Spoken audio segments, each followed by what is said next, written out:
الحمد لله وكفى وسلام على عباده الذين اصطفى أما بعد أعوذ بالله من الشيطان الرجيم بسم الله الرحمن الرحيم لقد أرسلنا رسلنا بالبينات وأنزلنا معهم الكتاب والميزان ليقوم الناس بالقسط وقال تعالى والذين كفروا بعضهم أولياء بعض إلا تفعلوه تكن فتنة في الأرض وفساد كبير وقال صلى الله عليه وآله وسلم انصر أخاك ظالما أو مظلوما أو كما قال صلى الله عليه وآله وسلم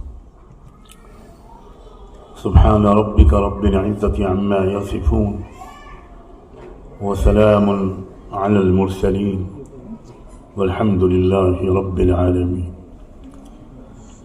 اللهم صل على سيدنا محمد وعلى آل سيدنا محمد وبارك وسلم اللهم صل على سيدنا محمد وعلى آل سيدنا محمد وبارك وسلم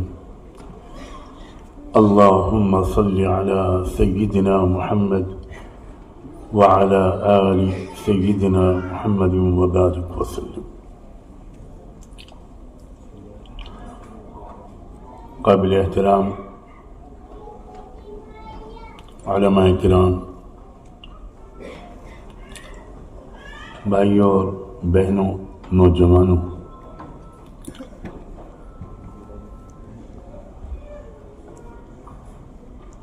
سب سے پہلے تو میں آپ کا شکر گزار ہوں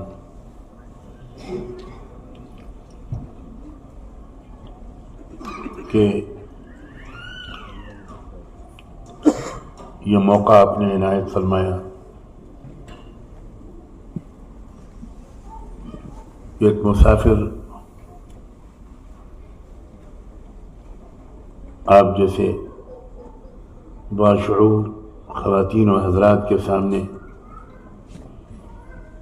کچھ ضروری باتیں عرض کر سکیں. دعا سے مدد فرمائیے کہ صحیح نیت کے ساتھ مختصر سے وقت میں اور سادہ سے لفظوں میں کچھ ضروری اور مفید باتیں عرض کر سکوں.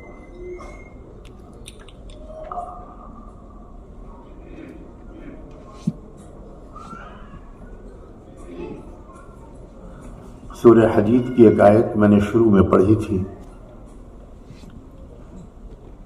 لقد ارسلنا رسلنا بالبينات وانزلنا معهم الكتاب والميزان ليقوم الناس بالقسط.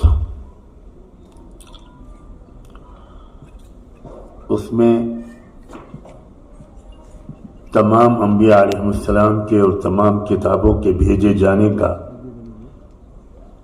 ایک بہت اہم مقصد اللہ نے بیان فرمایا ہے، دنیا میں انصاف کے نظام کا قیام.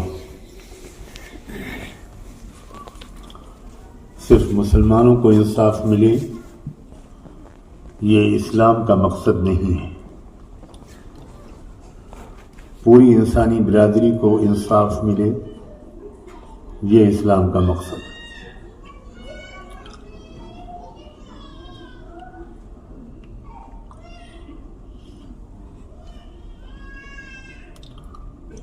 جس زمانے تک مسلمان اسلام کو سمجھتے رہے اور پورے اسلام کو سمجھتے رہے، میں گزارش کروں گا کہ آپ میرے ایک ایک لفظ پر ذرا بہت توجہ کریں.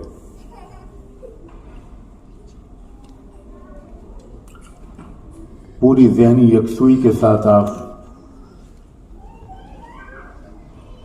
ایک ایک لفظ سنیں.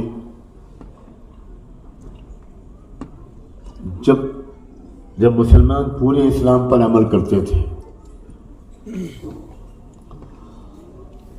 تو وہ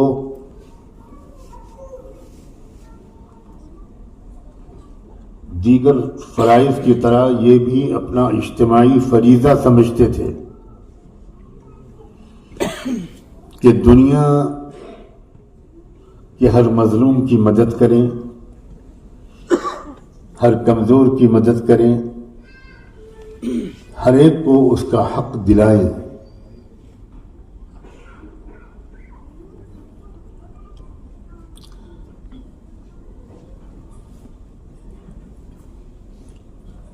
جب تک مسلمان اسلام کو صحیح سمجھتے رہے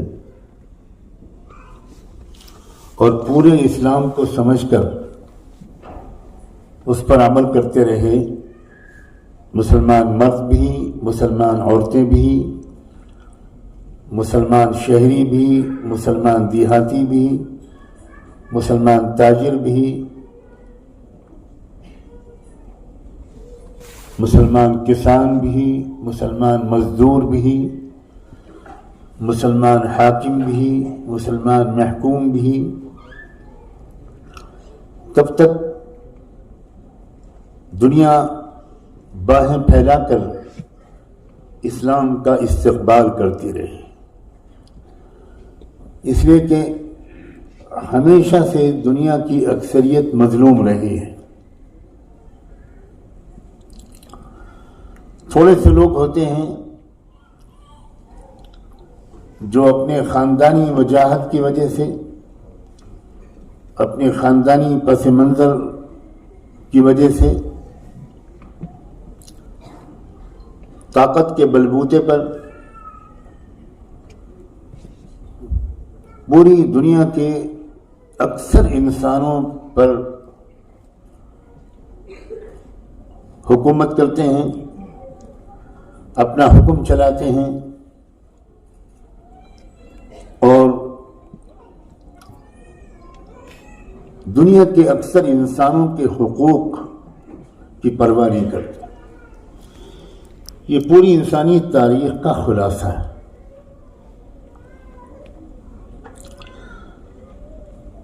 جب رحمت دو عالم صلی اللہ علیہ وآلہ وسلم اللہ کا آخری پیغام لے کر آئے اور ان کے ذریعے جن لوگوں نے اسلام کو سمجھا، وہ صرف نماز روزے والا نہیں تھا، وہ صرف کرتے پجامے، ٹوپی اور برقعے اور حجاب والا نہیں تھا.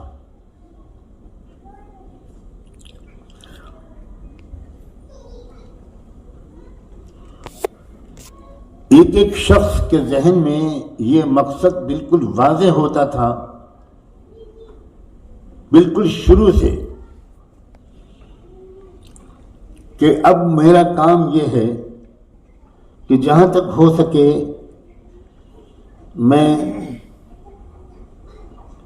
انصاف دلاؤں، انصاف دلانے کی جد و جہد میں حصہ لوں، اپنا وقت لگاؤں، اپنی صلاحیت پیش کروں،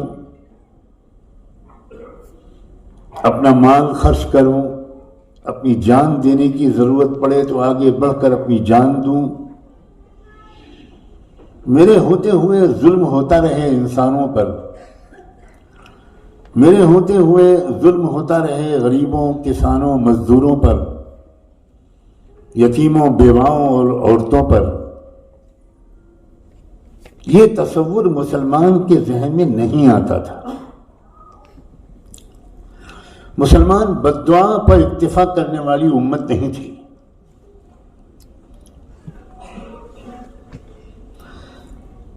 ہر مسلمان، چاہے وہ ان پڑھ ہو، امی ہو، کسی چھوٹے سے دیہات کا رہنے والا گمنام مسلمان ہو، رب کعبہ کی قسم، جس طرح وہ اس بات پر ایمان رکھتا تھا اور عمل کرتا تھا کہ 5 وقت کی نماز فرض ہے، زکوٰۃ فرض ہے، حج فرض ہے، روزہ فرض ہے۔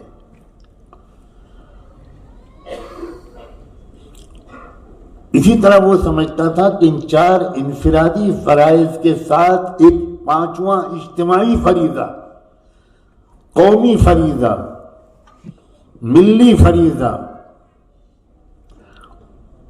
یہ بھی ہے کہ جس قدر ہو سکے چھوٹے دائرے سے لے کر بڑے عالمی دائرے تک میں مظلوموں کی مدد میں شریک ہو سکوں،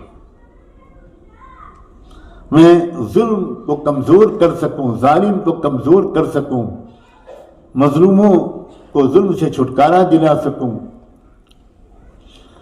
یہ ایک عام ادراک اور احساس تھا ہر مسلمان مرد اور عورت کا۔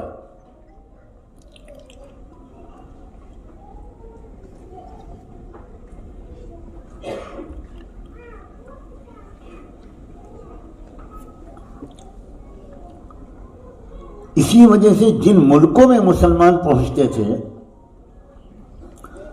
ان ملکوں کی حکومتیں ان مسلمانوں کا راستہ روکنے کی کوشش کرتی تھیں، مگر ان ملکوں کے عوام، غریب عوام ان آنے والے مسلمانوں کا استقبال کرتے تھے۔ اچھی امیدیں ان کے دلوں میں بر آتی تھیں کہ اب یہ لوگ آ گئے، اب ہم کو قیصر و کسریٰ سے چھٹکارا ملے گا، اب ہم کو اس ڈسکریمنیشن پر بیس سسٹم سے چھٹکارا ملے گا۔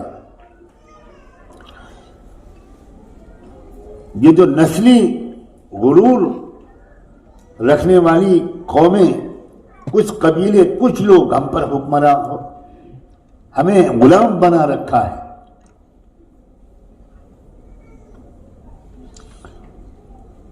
پوری قوم کمائے اور ٹیکس ادا کرے،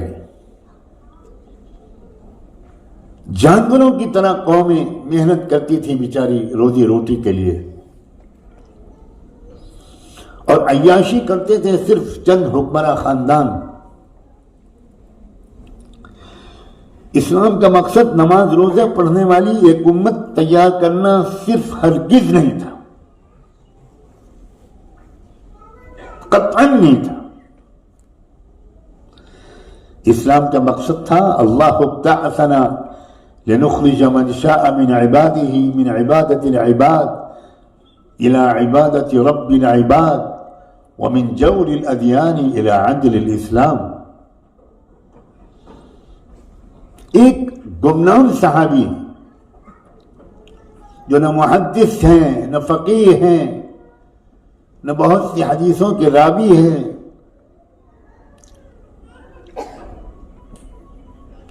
پرشین امپائر کا آرمی چیف، سپر پاور کا چیف آف آرمی اسٹاف، اس صحابی سے پوچھتا ہے کہ مدینے سے تم لوگ یہاں آئے ہو، ہماری سلطنت میں، سپر پاور میں کیا کرنے آئے ہو؟ کیا مقصد ہے تمہارے آنے کا؟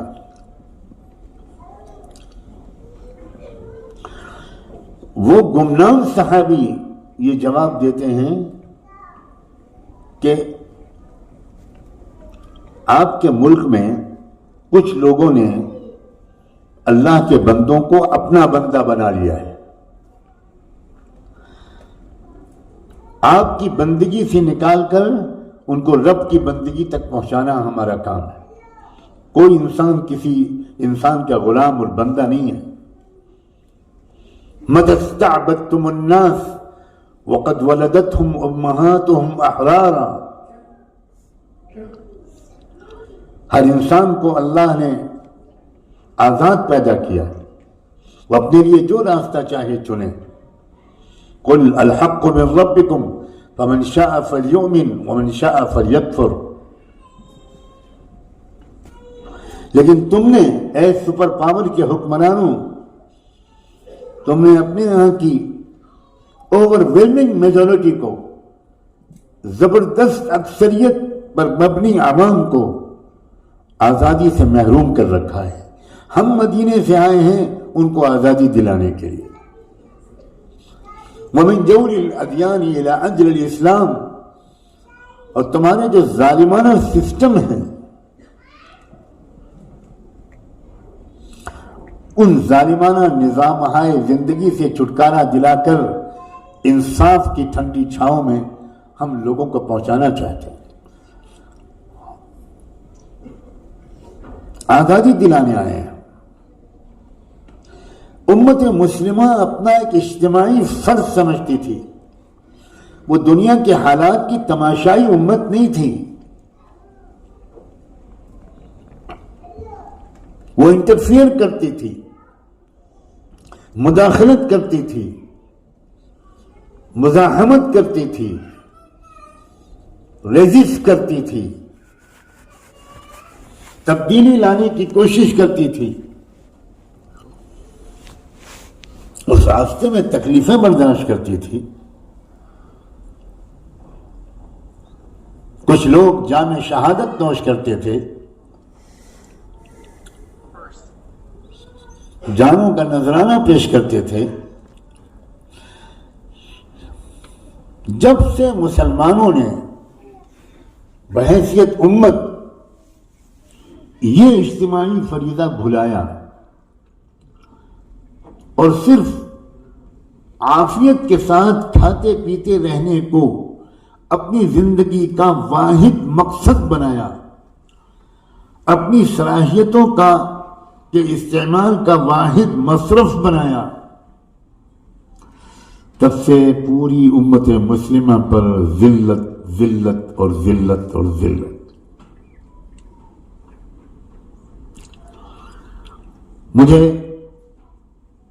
ایک ادنا سے مسلمان کی حیثیت سے جب ان علاقوں میں جانے کا موقع ملتا ہے جہاں مسلمان خوشحال ہیں،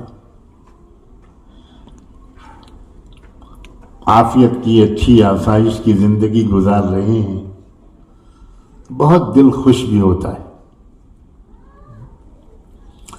اپنے بھائیوں بہنوں کو، اپنے نوجوانوں کو، اپنی قوم کے بزرگوں کو کون خوشحال نہیں دیکھنا چاہتا.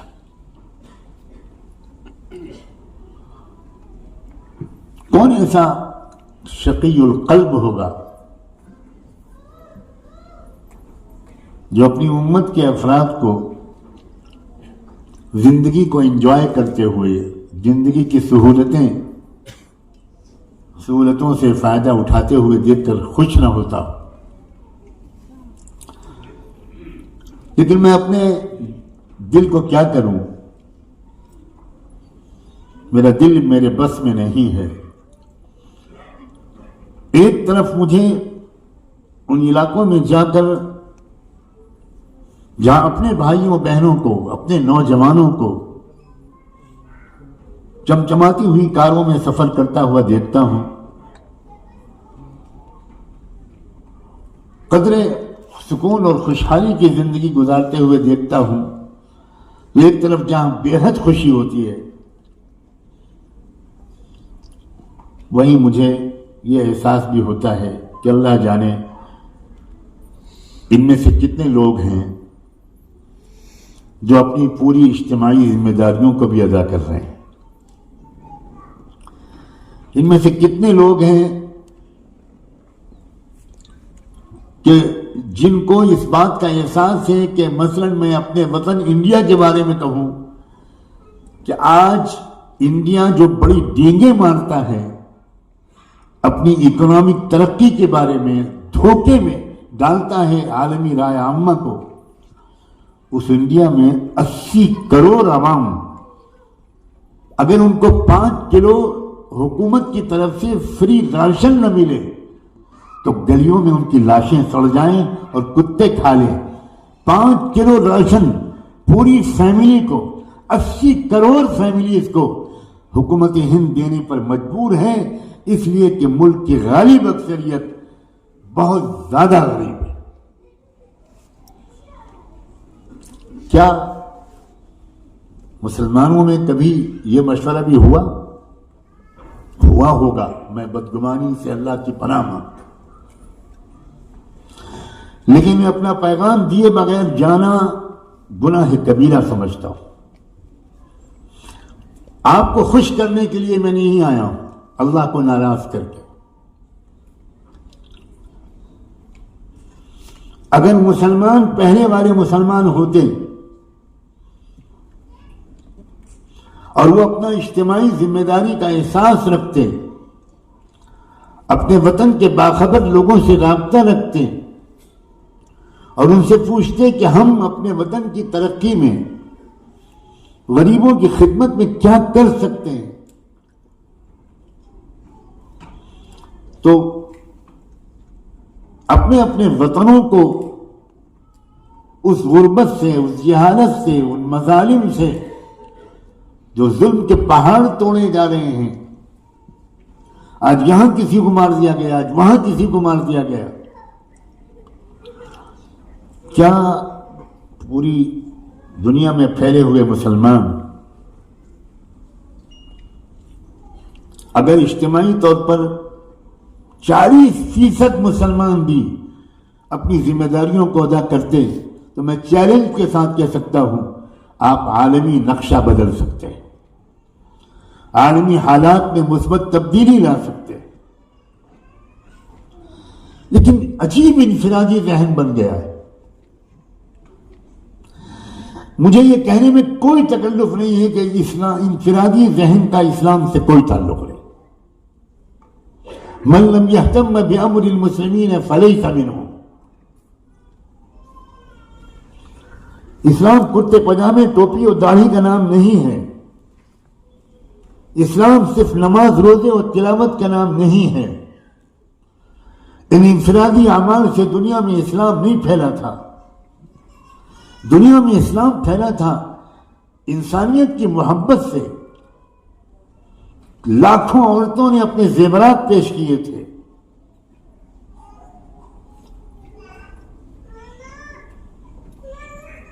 جس دن سیدنا عمر بن عبدالعزیز نے ذمہ داری سنبھالی، امت کی قیادت کی ذمہ داری، سیدھے وہ اپنے گھر میں آئے۔ عمر بن عزیز آج کل کے لحاظ سے بلینائر تھے، ملینائر نہیں۔ وہ سیدھے انہوں نے باہر کوئی نصیحت کرنے سے پہلے اور مسجد میں جا کر کوئی واعظ کہنے اور خطبہ دینے سے پہلے اپنے گھر میں آئے اور اپنی شریک حیات، اپنی محبوب بیوی فاطمہ سے کہا، فاطمہ اب ہم کو اپنی زندگی کا معیار بدلنا ہوگا۔ جس طرح اب تک ہم لوگ زندگی گزارتے رہے، اب نہیں۔ میں نے اپنے سارے لباس بیت المال میں جمع کر دیے ہیں، 2 جوڑے چھوڑے ہیں۔ تم بھی اپنے زیورات بیت المال میں جمع کرو۔ اب ان زیورات پر صرف تمہارا حق نہیں ہے، پورے عالم اسلام میں ایک بھی غریب عورت اگر غربت کے ساتھ رہی تو عمر اور تم فاطمہ دونوں جہنم کا ایندھن بنے گے۔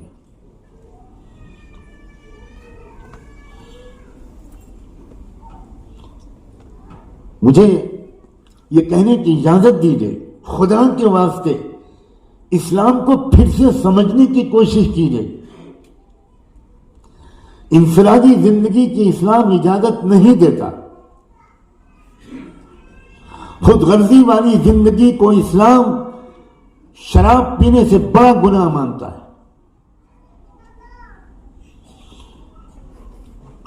ہر پہلو سے سماج کی ترقی ہو، پورے معاشرے کی ترقی ہو، آل راؤنڈ ڈیولپمنٹ ہو،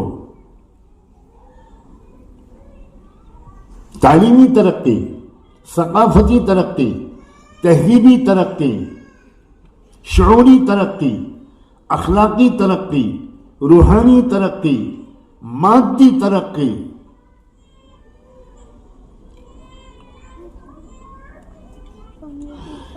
اسلام صرف روحانی اور اخلاقی ترقی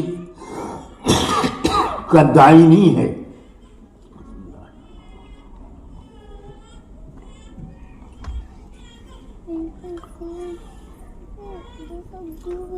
کیا وجہ ہے کہ دنیا تو ہزاروں سال پہلے جی رہی تھی سیدنا محمد الرسول اللہ صلی اللہ علیہ وآلہ وسلم سے پہلے، مگر دنیا پتھر کے ایج سے آگے نہیں بڑھ پا رہی تھی. اسٹون ایج اور ڈارک ایجز سے آگے نہیں نکل پا رہی تھی. یورپ موجود تھا، مغرب موجود تھا، مگر دنیا ڈارک ایجز میں تھی. ہزاروں صلاۃ و سلام ہو محمد الرسول اللہ پر.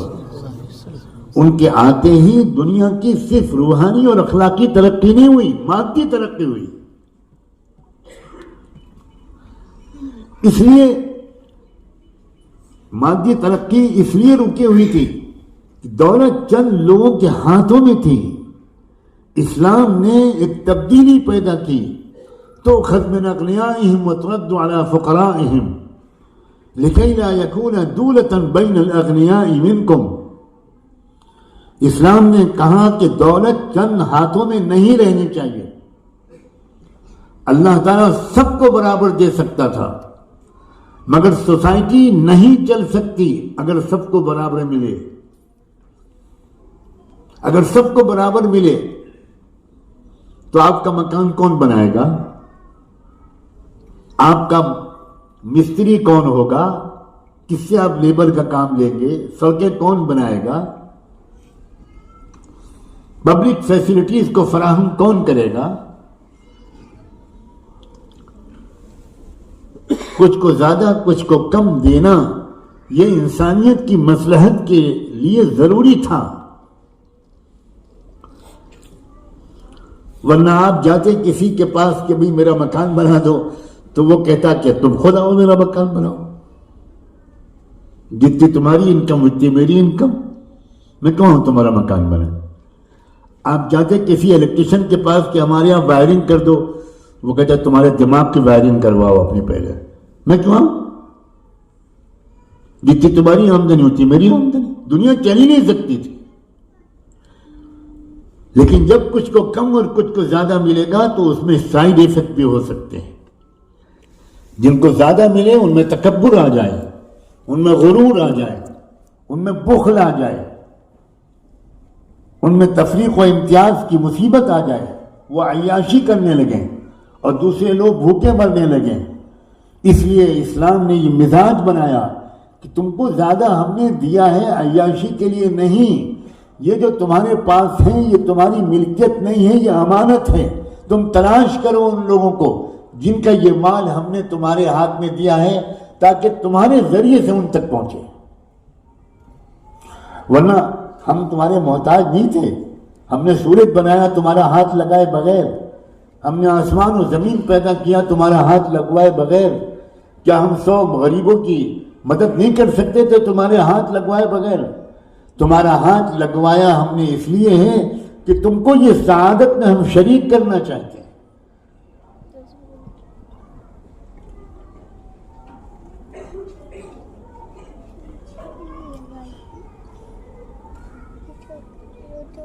دو احساسات ہیں جو مجھے بے چین کرتے ہیں ہمیشہ. 40-42 سال ہو گئے. خوشحال معاشروں کو دیکھ کر دل بہت خوش ہوتا ہے، کیونکہ ہم جن ملکوں میں رہتے ہیں ملکوں میں غربت ہی غربت ہے. ایسی غربت ہے کہ ناقابل بیان، ناقابل دید.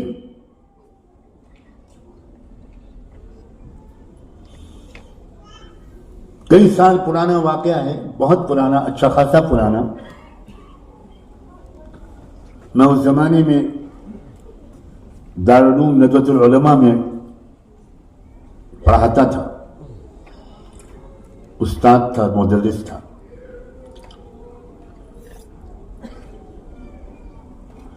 میں اپنے گھر سے پیدل جایا کرتا تھا اور پیدل آیا کرتا تھا. تقریباً 2.5-3 کلومیٹر کا فاصلہ ہوگا. درمیان میں ایک ریور پڑتی ہے، دریا، اس کے اوپر برج پر سے گزرنا ہوتا تھا.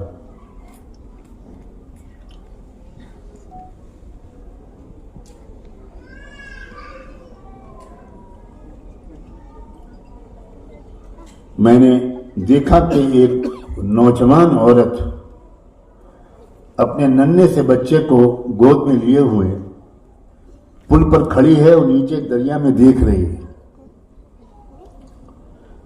2 منٹ کے لیے میں نے کوئی خاص اہمیت نہیں دی. پھر مجھے ایک دم سے ڈر لگا کہ کچھ گر گیا ہے اس کا یا کیا بات ہے، یہ کیوں اس طرح دیکھ رہی ہے. تو میں چند قدم آگے بڑھ گیا تھا، پیچھے آیا اور میں نے اس سے پوچھا کہ بہن کیا بات ہے، آپ کیوں کھڑی ہیں؟ کہ نہیں جائیے مولانا صاحب آپ جائیے. میں نے کہا نہیں، آپ کچھ کیا پریشانی ہے آپ بتائیے مجھے.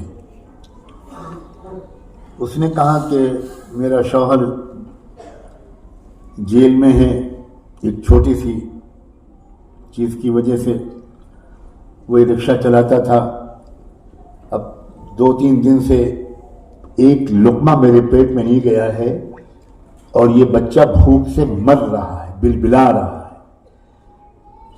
تو اب میں سوائے اس کے کہ میں بچے کو لے کر ندی میں کود کے جان دے دوں، میرے پاس کوئی چارہ نہیں.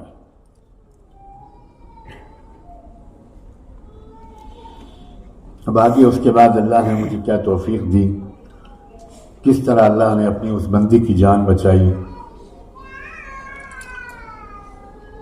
آگے کس طرح کوشش کر کے اس کے شوہر کو جیل سے رہا کرانے کے سلسلے میں بھی اللہ نے بڑی مدد فرمائی. اس کے بعد مجھے خیال ہوا کہ یہ تو اتفاق سے ایک واقعہ میرے علم میں آ گیا،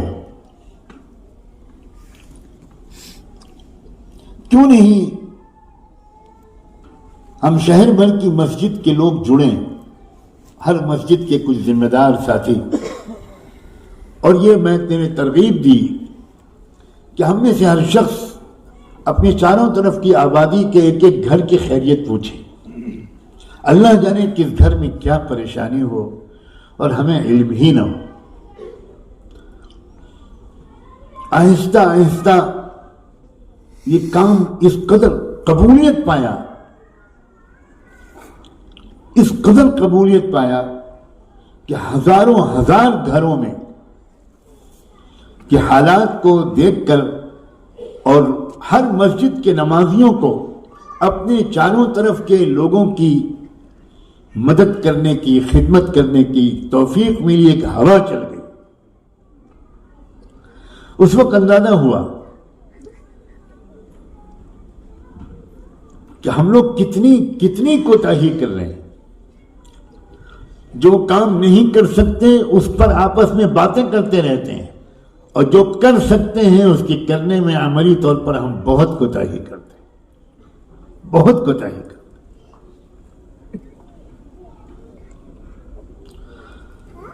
ہم جس دور میں جی رہے ہیں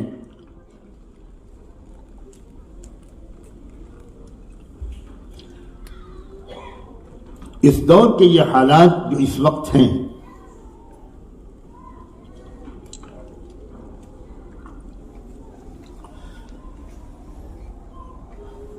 خلاصہ ان حالات کا یہ ہے کہ زمین ظلم سے بھرتی چلی جا رہی ہے. یہ الفاظ میرے نہیں ہیں، یہ الفاظ رحمت دو عالم صلی اللہ علیہ وآلہ وسلم کے.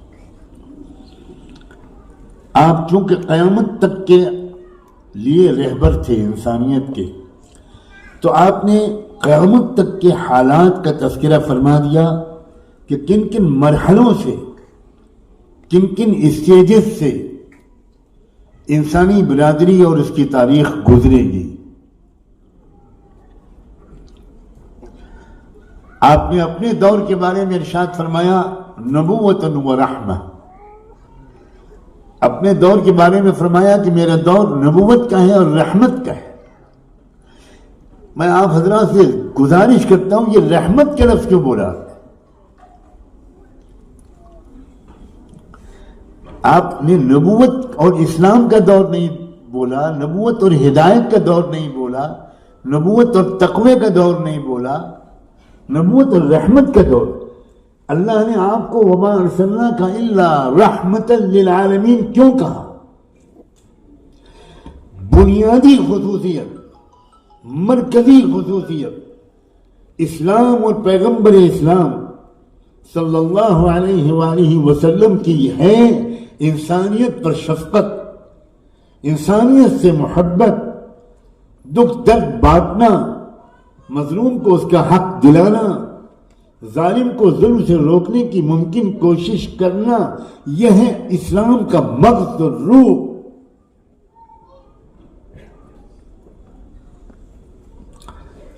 اسی لیے حضور نے اپنے دور کے بارے میں کہا کہ میرا دور نبوت کا ہے اور پیار کا دور ہے، شفقت کا دور ہے، محبت کا دور ہے، رحمت کا دور ہے۔ کیا خوبصورت تعارف ہے اسلام کا۔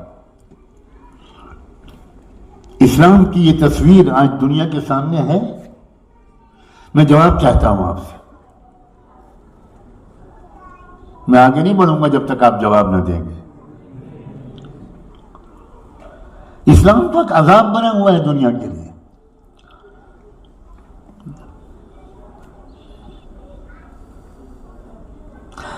اگر مسلمان عمل کر رہے ہوتے رحمت و شفقت کے تقاضوں پر تو دنیا ہزار مسلمانوں کو دہشت گرد ثابت کرتی، دنیا کے اکثر انسان تسلیم کرنے سے انکار کرتے۔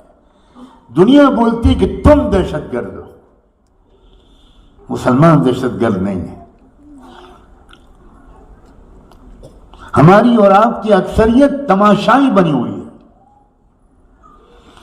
ہم محسوس ہی نہیں کرتے کہ ہماری ذمہ داری ہے ہم کچھ کریں۔ عام آدمی کے اگر سمجھ میں نہیں آتا تو جاننے والوں سے پوچھیں کہ ہم فلاں ملک میں رہتے ہیں، ہمارے ملک کے یہ حالات ہیں، اس ملک میں ہم ظلم کو روکنے اور کم کرنے ہیں، مظلوموں کی مدد کے لیے کیا کر سکتے ہیں؟ سوال تو ذہن میں پیدا ہو، جواب تلاش تو کریں جواب دینے والوں کی صلاحیت رکھنے والوں سے۔ عجیب انفرادی زندگی مسلمانوں کی ہو گئی۔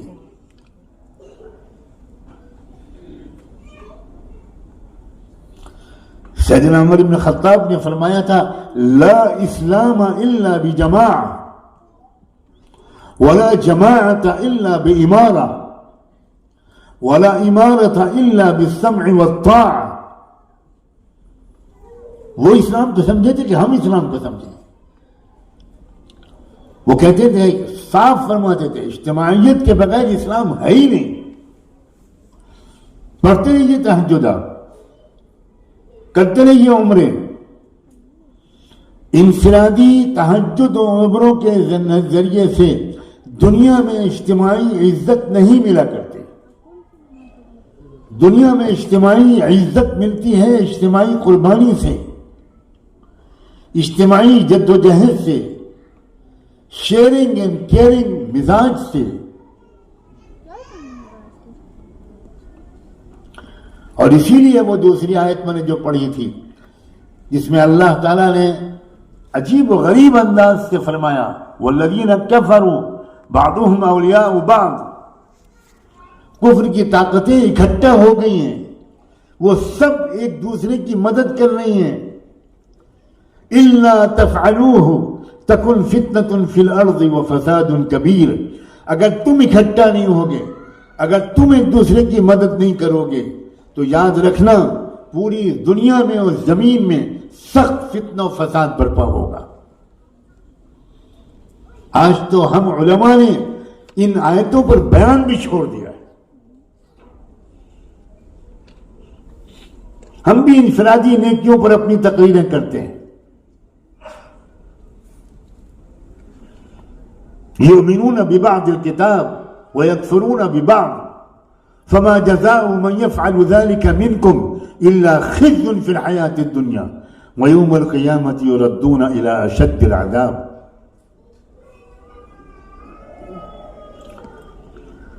قابل احترام خواتین و حضرات،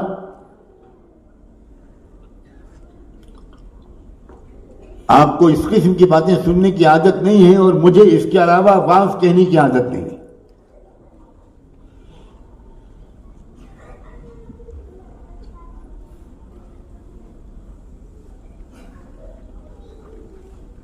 خدا کے لیے سوچئے،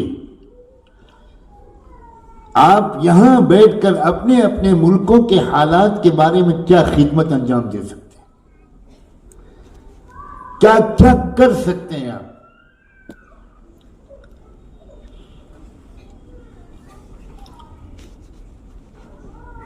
مجھے معلوم ہے بہت سے کارہائے خیر میں آپ شریک ہوتے ہیں، مسجد بنا رہے ہیں، کہیں پر کچھ مدرسہ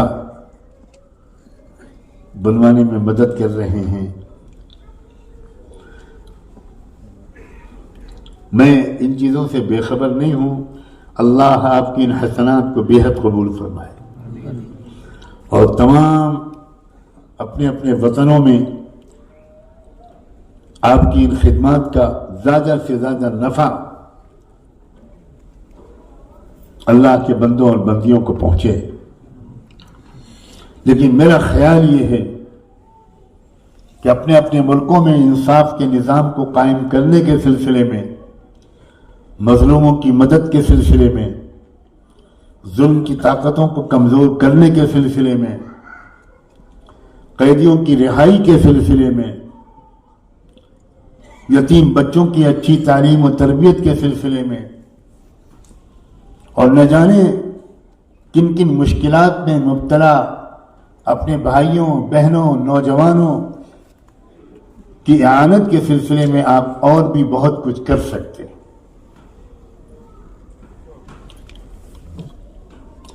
بار بار کا تجربہ ہے کہ وقتی طور پر توجہ دلانے کے نتیجے میں تھوڑی دیر کے لیے کچھ بیداری آتی ہے، لیکن وہ بیداری کتنے دیر تک باقی رہتی ہے یہ فیصلہ میں آپ پر چھوڑتا ہوں. سب اپنی اپنی زندگی میں مست ہو جاتے.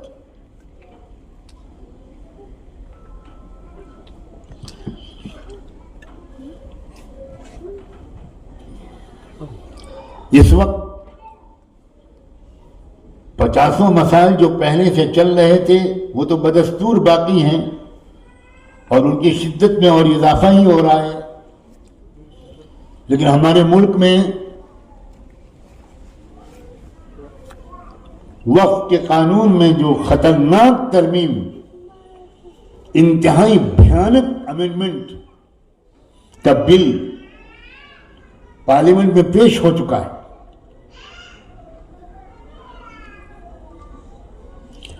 مجھے نہیں معلوم آپ میں سے کتنے لوگوں کو اس کی فکر ہے، کتنے لوگوں کو اس کے بارے میں معلومات ہیں. ملک کی تاریخ میں اب تک اقلیتوں، سکھوں، بدھسٹوں، مسلمانوں، عیسائیوں، Lingayats, O B Cs, schedule caste کے لوگ، ٹرائبل لوگ، قبائلی لوگ، ان سب کے مفادات کے خلاف بہت سے بل پیش ہو چکے، بہت سے قانون منظور ہو چکے. لیکن میں اپنی معلومات کی روشنی میں کہتا ہوں 1947 آزادی کے بعد سے بھارت میں اتنا ظالمانہ قانون بنانے کی کبھی کوئی کوشش نہیں کی گئی جتنا ایک وقف امینڈمنٹ بل کے ذریعے سے کی جا رہی ہے. مجھے بالکل نہیں معلوم کہ آپ بھی اس سلسلے میں چوکنا ہیں کہ نہیں.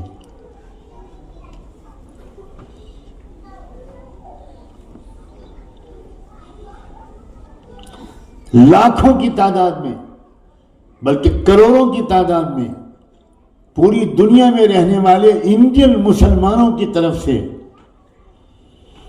جواب جانا چاہیے. سخت سیاسی دباؤ کے بعد حکومت مجبور ہوئی کہ ایک جوائنٹ پارلیمنٹری کمیٹی کے سامنے اس بل کو رکھے اور ایک سرکولر جاری کیا گیا کہ پوری دنیا میں جہاں کہیں بھی انڈین شہری بستے ہوں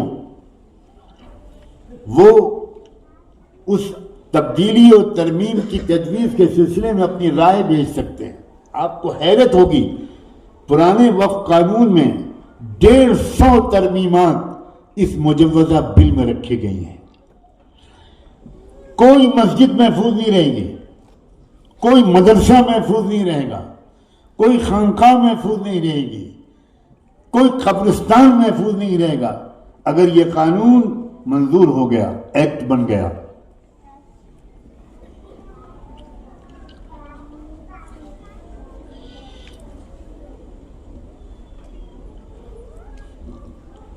میں خوشگمانی بھی نہیں کر پا رہا ہوں اور بدگمانی سے بھی ڈر لگتا ہے۔ میرا خیال یہ ہے کہ آپ میں سے بہت سوں کے سامنے اس وقت پہلی بار یہ بات آ رہی ہو، اس کی سنگینی، اس کی اہمیت، اور یہ بات کہ آپ یہاں سے بیٹھ کر اس کے بارے میں اپنی رائے دے سکتے ہیں۔ مسلمان جماعتوں اور تنظیموں نے آل انڈیا مسلم پرسنل بورڈ کی قیادت میں باقاعدہ پورا جواب تیار کر دیا ہے، جو ماہرین قانون نے مرتب کیا ہے۔ سپریم کورٹ کے ریٹائرڈ ججز نے وہ جواب مرتب کیا ہے، اور ایک کیو آر کوڈ کے ذریعے، ایک کیو آر کوڈ کو اسکین کر کے آپ بہت آسانی سے کلک کر کے آپ کا جواب سیدھے اس پارلیمانی کمیٹی تک پہنچ جائے گا۔ جو انڈین مسلمان ہیں، میں یہ بات ان کی خدمت میں عرض کر رہا ہوں، کہیں بھی رہیے، اسلام کے مستقبل کے بارے میں فکر مند رہنا فرض عین ہے۔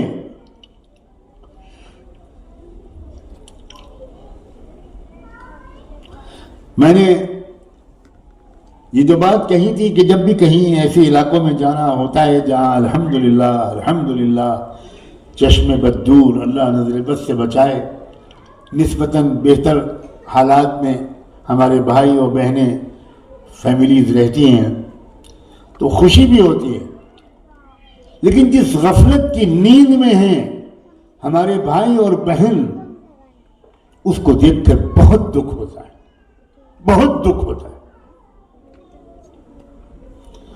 کیا یہ بے وفائی جائز ہے؟ کیا یہ بے تعلقی شرافت کی دلیل ہے؟ آپ اپنے ملک کی مسجدوں کو چھوڑ آئے ہیں کہ بنا لو اس میں مندر، آپ چھوڑ آئے ہیں اپنے قبرستانوں اور اوقاف کو۔ آج کے مسلمان خود تو کیا وقف کرتے، وہ آباء و اجداد کی وقف کردہ جائیدادوں پر قابض ہیں اور ان کو بیچ رہے ہیں۔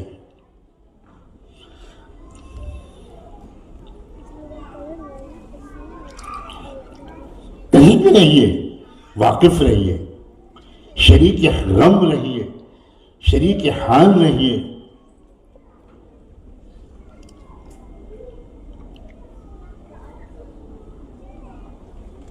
مجھے جدے میں ایک ہندو لیڈی ڈاکٹر نے بتایا تھا کہ بابری مسجد کو شہید کرنے کی جو پوری تحریک چلی ہے، اس پوری تحریک کو سب سے زیادہ جو فائننس کیا ہے وہ گلف کنٹریز میں رہنے والے ہندوؤں نے اور امریکہ میں رہنے والے ہندوؤں نے کیا ہے۔ چلو پر پانی میں ڈوب مرنے کی بات ہے۔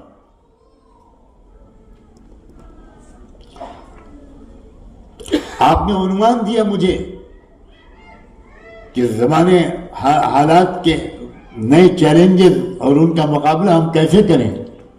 آپ نے خود مجھے چھیڑ دیا، اور نہ چھیڑتے تب بھی میں میلاد شریف پڑھنے کے لیے تو نہیں آیا ہوں، میں جھجوڑنے کے لیے آیا ہوں، میں سوئی ہوئی غیرت و حمیت کو جگانے کے لیے آیا ہوں، میں ٹوٹتے ہوئے ارادوں کو جوڑنے اور گرتی ہوئی ہمت کو اٹھانے کے لیے آیا ہوں، احساس ذمہ داری کو بیدار کرنے کے لیے آیا ہوں، اجتماعی شعور کو بیدار کرنے کے لیے آپ کی خدمت میں حاضر ہوا ہوں اور شکر گزار ہوں۔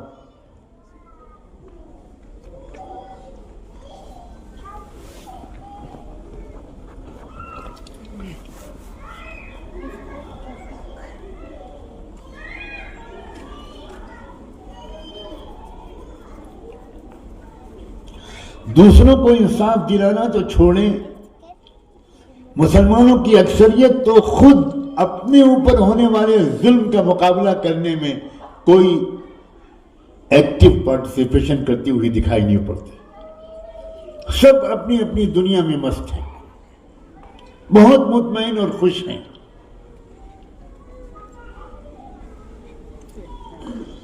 اور یہ بنیادی طور پر اس کے پیچھے ایک بڑی زبردست کمی ہے کہ آخرت کی فکر سے ہم غافل ہیں۔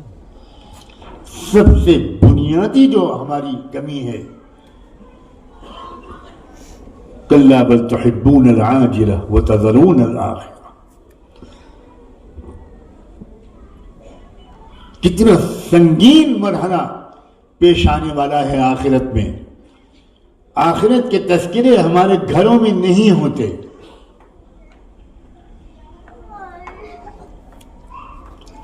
آخرت کو ایک ایسا موضوع بنا دیا گیا ہے کہ کوئی مولوی صاحب آئیں، کوئی مولانا صاحب آئیں اور وہ کوئی تقریر کرے تو اس میں آخرت پر بات کر لیں گے۔ اب تو ہم جیسے علماء نے آخرت پر بات کرنا چھوڑ دیا۔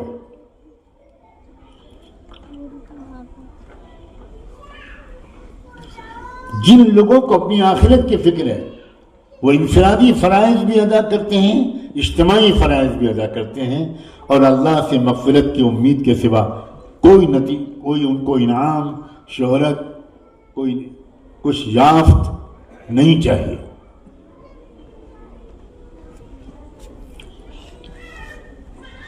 یقینی طور پر ہم میں سے ایک ایک سے آخرت میں پوچھا جائے گا،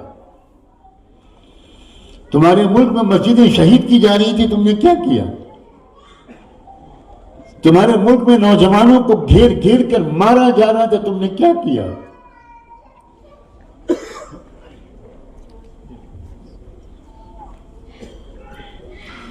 تمہارے گھر میں 80 کروڑ، تمہارے ملک میں 80 کروڑ لوگ، 80 کروڑ ملک کی آبادی کا آدھے سے بڑا حصہ، یہ وہ ملک ہے جو وشو گرو بننے کا دعویٰ کرتا ہے۔ کس کی آنکھوں میں دھول جھونک رہے ہو تم؟ پورے ملک کی دولت کو 4-5 یا 20-25 کارپوریٹ ہاؤسز کو، پورے ملک کی دولت کو چوس کر ان کو مالدار بنایا جا رہا ہے۔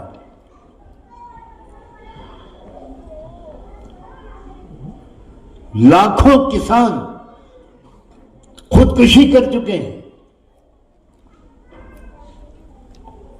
روزانہ 20 سے 25 کسان روزانہ خودکشی کر رہے ہیں۔ کیا ہو رہا ہے؟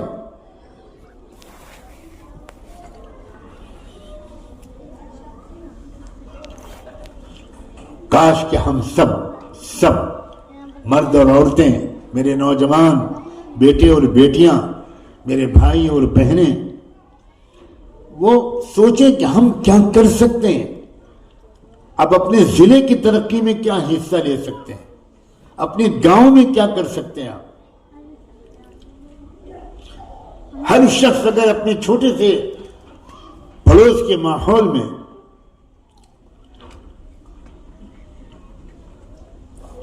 اپنے ہیومن ریسورسز اور فائنینشل ریسورسز، اپنی صلاحیت اور 4 پیسے اگر وہ خرچ کرنے میں لگ جائے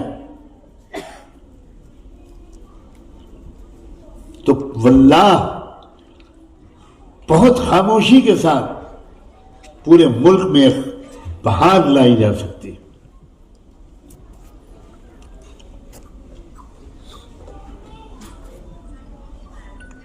میں جب بھی آتا ہوں اور مجھے کوئی موقع آپ حضرات دے دیتے ہیں، میں اسی درد کا اظہار کرتا ہوں،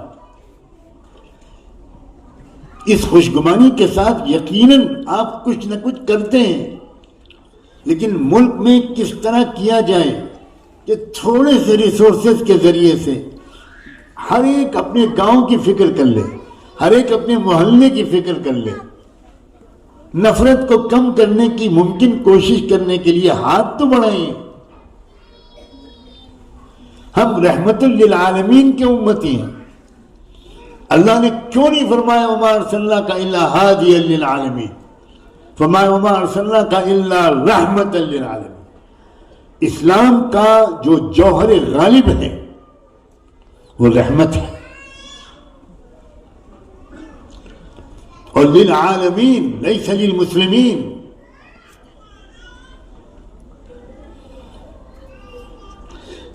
یہ اسلام کی فہم میں کیسے مجھ سے گزارش کروں کہ اسلام کی اس فہم کی طرف واپس آئیے.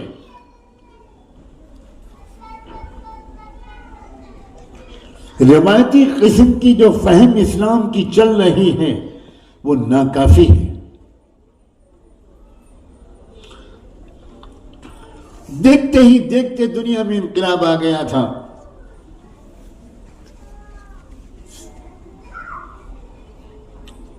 اتنے کم عرصے میں دنیا میں اتنا مال پھیل گیا تھا. نماز پھیل گئی تھی یہ میں نہیں کہہ رہا ہوں، تقویٰ پھیل گیا تھا صرف یہ بھی میں نہیں کہہ رہا ہوں، حیا اور حجاب پھیل گیا تھا یہ بھی نہیں کہہ رہا ہوں. اللہ کے رسول صلی اللہ علیہ وسلم نے حاتم طائی کے بیٹے عدی ابن حاتم سے کہا تھا کہ عدی ایک وقت وہ آئے گا جب حیرہ سے چل کر مکہ مکرمہ آئے گی ایک اکیلی عورت سر سے پیر تک سونے میں لدی ہوئی، اسے کسی کا خوف نہیں ہوگا. اور عدی ابن حاتم نے گواہی دیتے ہوئے کہا کہ میں نے اپنی آنکھوں سے دیکھ لیا حیرہ سے چلی ہوئی ایک عورت آئی اکیلی اور اس نے خانہ کعبہ کا طواف کیا. میرے آقا محمد رسول اللہ کی بات سچ ہوتی ہوئی میں نے آنکھوں سے دیکھ لی. عدی ایک وقت آئے گا کہ زکوٰۃ تقسیم کرنے والا پورے عالم اسلام میں گھومے گا، کوئی زکوٰۃ قبول کرنے والا نہیں ملے گا. عمر ابن عبدالعزیز کے دور میں وہ وقت آ گیا. اس قدر خوشحالی پھیل گئی، دین اور دنیا دونوں کی ترقی اسلام چاہتا ہے. ربنا آتنا فی الدنیا حسنہ وفی الآخرۃ حسنہ. اس جامع تربیت کی طرف واپس آؤ اللہ کے بندو، اللہ کی بندیوں. آپ خبریں سنتے ہیں اور یقیناً غمگین ہوتے ہیں، رنجیدہ ہوتے ہیں، شرمندہ ہوتے ہیں کہ ہماری لڑکیاں تیزی کے ساتھ مرتد ہو رہی ہیں. کبھی ملک میں یہ اس طرح کے ارتداد کی سونامی میرے علم میں تو نہیں ہے کہ پہلے کبھی آئی تھی. اکا دکا واقعات ہوتے ہوں گے. اب تو یہ حالت ہے کہ ایک ایک ضلع میں، چھوٹے سے چھوٹے علاقے میں کہیں 40 لڑکیاں، کہیں 50 لڑکیاں، کہیں 15 لڑکے مرتد ہو چکے ہیں. ایک حافظ قرآن لڑکی، میری بہنیں غور سے سنیں، ایک لڑکی جو حافظ قرآن تھی وہ ایک ہندو لڑکے کے ساتھ مندر میں گئی، اس نے دھرم پریورتن کیا، وہ ہندو بنی، اس کے ساتھ شادی کی مندر میں. باہر نکل کر میڈیا والوں سے اس نے کہا کہ میں نے وشنو بھگوان کے سامنے سنکلپ لیا ہے کہ میں 10,000 مسلمان لڑکیوں کو مرتد بناؤں گی. نیند حرام ہوئی کسی کی؟ کسی کے دل میں سینے میں آگ لگی؟ کیا مر گئی ہے غیرت قوم کی؟ کیا ہو گیا ہے؟ کیا آپ میں سے کسی نے یہ خبریں سن کر 2 رکعت نماز پڑھی، سجدے میں گر کر 2 آنسو بہائے؟ آپ سمجھتے ہیں کہ یہ چاند اور سورج کی خبریں ہیں؟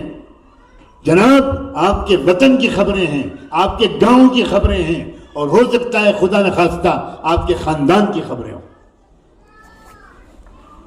کیا ہو رہا ہے؟ کیوں لڑکیاں مرتد ہو رہی ہیں؟ بنیادی طور پر مجرم وہ لڑکی بعد میں ہے، نہیں ہے، اصل مجرم اس کے والدین ہیں۔ والدین نے بچی کو اسلام سمجھایا ہی نہیں۔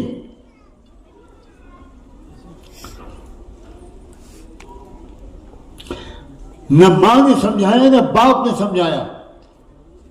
باپ کاروبار میں لگا ہوا ہے، 2 بجے رات کو 12 بجے رات کو گھر واپس آتا ہے، ماں ٹی وی پہ دیکھتی رہتی ہے۔ کوئی بچوں کو کسی نے اسلام سمجھایا ہی نہیں۔ اور باہر کیا ہو رہا ہے؟ پوری ٹریننگ دی جا رہی ہے لاکھوں نوجوانوں کو۔ میں پرسنلی واقف ہوں۔ لاکھوں نوجوانوں سے کہا جا رہا ہے اگر ایک لڑکی کو لے کر آؤ گے تو 2.5 لاکھ روپے کا چیک تم کو فوراً ملے گا، ایک مکان ملے گا اور جاب ملے گا۔ ایک طرف یہ حملہ ہے، ایک طرف امت مسلمہ کے نوجوانوں سے اسلام اور ایمان کو چھین لینے کا یہ حیوانی جذبہ ہے، اور ایک طرف ایسی غفلت ہے جس کی مذمت کے لیے میرے پاس الفاظ نہیں۔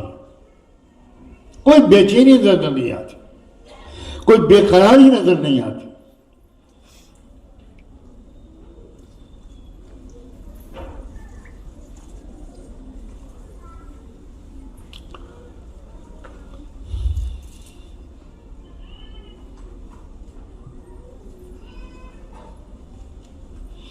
سلام بھیجتا ہوں میں غزہ کے ان جانبازوں کے نام جنہوں نے ہمیں نئے سرے سے اسلام سکھانا شروع کیا ہے۔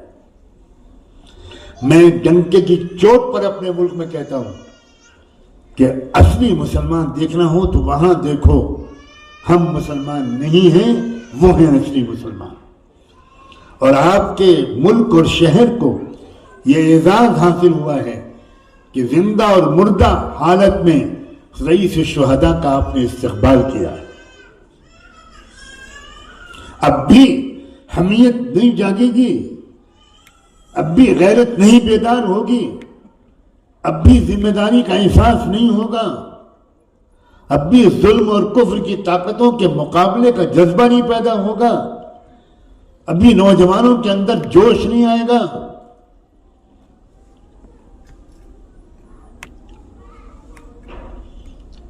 اب بھی اپنی اجتماعی ذمہ داریوں کا احساس نہیں جاگے گا تو کب جاگے گا؟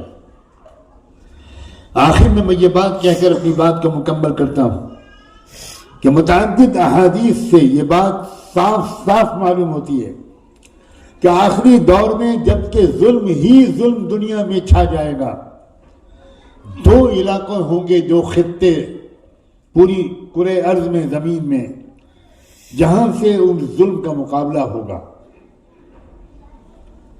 ایک علاقہ ہے بیت المقدس،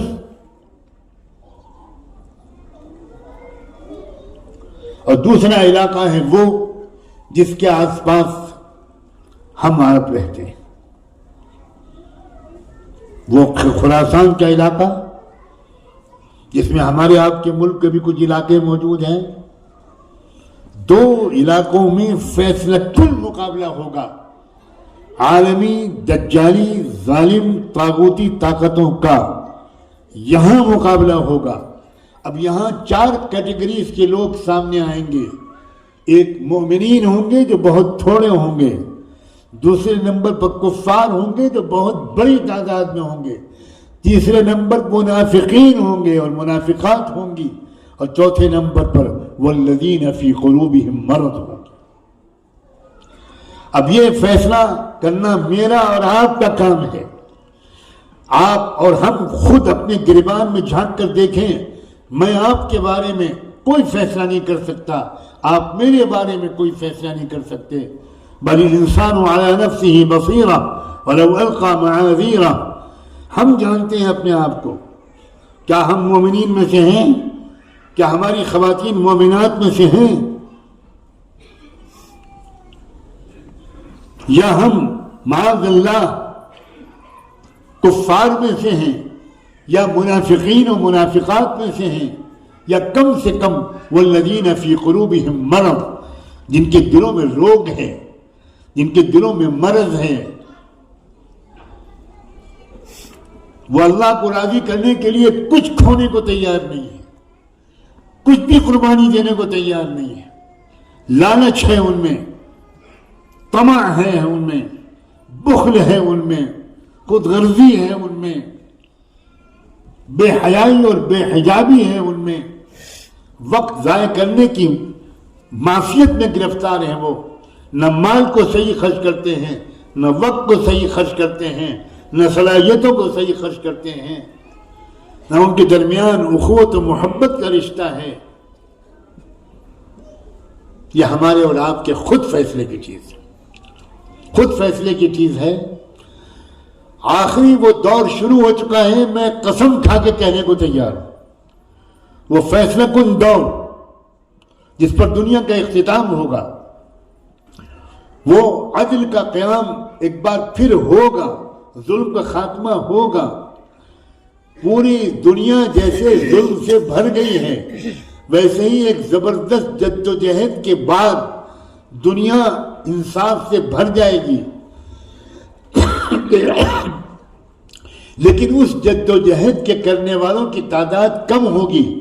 زیادہ تر لوگ کفر کا ساتھ دینے والے ہوں گے، خود غرض ہوں گے، بخیل ہوں گے، فرار اختیار کرنے والے ہوں گے، اور وہ لوگ ان کا بہت برا انجام ہوگا، بہت برا انجام ہوگا۔ ہم اس آخری دور کے نقطۂ آغاز میں ہیں، یہ بتانا میرا فرض ہے۔ یہ عام زمانہ نہیں ہے، یہ ایک تبدیلی کا زمانہ ہے۔ ورلڈ آرڈر بدلے گا اور لازماً بدلے گا، اور اس کی تبدیلی کی شروعات ہو چکی ہے۔ اللہ، اے اللہ، ہم سب کو، ہماری اولادوں کو، ہمارے رشتہ داروں کو، ہمارے والدین، متعلقین، دوستوں، محبین کو اللہ تعالیٰ اس صالح تبدیلی کے لیے جدوجہد کرنے والوں میں شامل فرما دے، ہمیں تلاش کرنے کی توفیق دے۔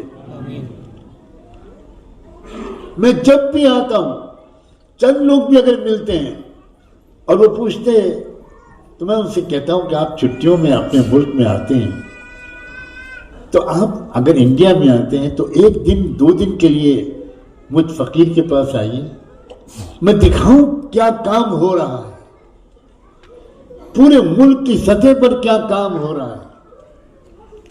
ایک نئی تحریک اللہ کے فضل سے وہاں شروع ہوئی ہے، آل انڈیا ایکتا فورم کے نام سے لاکھوں والنٹیئر ہفتوں میں بن گئے، تیزی کے ساتھ لوگ اس میں والنٹیئر بن رہے ہیں، اور انشاءاللہ بہت سے غیر مسلم طبقے اس کا ساتھ دینے کے لیے تیار ہیں۔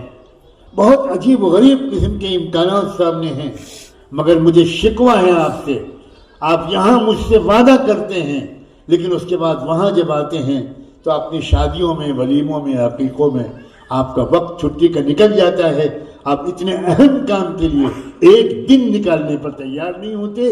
آپ کا ضمیر آپ کو کیوں ملامت نہیں کرتا یہ بات میں نہیں جانتا، آپ خود فیصلہ کریں، آپ اللہ اور اللہ کے رسول کے وفادار زیادہ ہیں یا اپنے شہوتوں کے، اپنی پکنکس کے، اپنے فنکشنز کے، اپنی فیملی کی تقریبات کے آپ زیادہ وفادار ہیں۔